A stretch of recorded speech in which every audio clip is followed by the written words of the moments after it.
नमस्कार, cook with me चॅनलमध्ये स्वागत आहे. प्रवासाला जाताना 2 ते 3 दिवस टिकणारे असे झणझणीत रावण पिठलं बनवूयात. त्यासाठी सर्व साहित्य समप्रमाणात घ्यायचे आहे. 1 वाटी बेसन, 1 वाटी लाल तिखट, चिमूटभर हळद, चवीनुसार मीठ, 1 वाटी खोबरं. हे सर्व मिक्स करून घेऊया.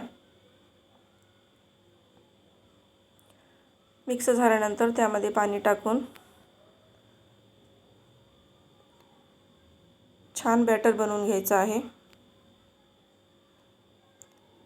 फोडणी टाकण्यासाठी 1 वाटी तेल गरम करून घेऊया.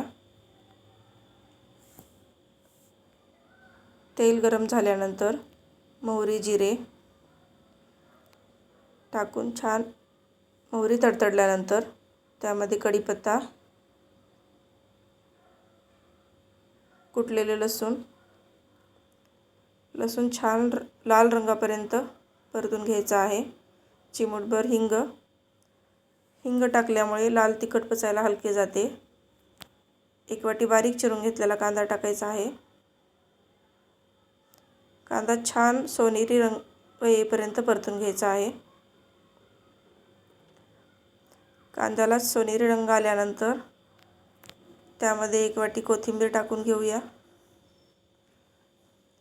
कोथिंबीर पण छान परतून घ्यायची आहे. सर्व व्यवस्थित परतल्यानंतर त्यामध्ये आपण बनवून घेतलेला मसाला टाकून घ्यायचा आहे. मसाला छान मिक्स करून घेऊया. छान तेल सुटेपर्यंत परतून घ्यायचं आहे.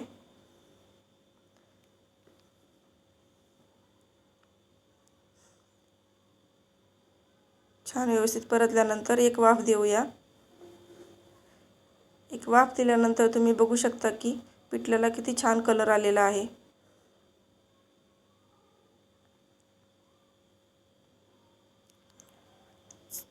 चला तर मग सर्व करूयात.